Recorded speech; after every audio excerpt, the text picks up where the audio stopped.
Buhay ESL.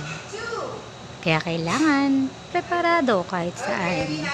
Dahil kung saan ka man maabutan ng oras ng pagtuturo, dapat handa ka at preparado. Dala mo dapat ang iyong mga parapernalya, kagaya ni Teacher Barbs. Look at teacher, I have grapes. I have grapes. Yes. Teacher have a grape. I have grapes. Grapes. Grapes. Very good. I'll give you a red star. There you go. Okay.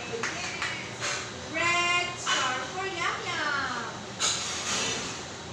Okay, Yum Yum. Show me your hands. Can you show me your hands, Yum Yum?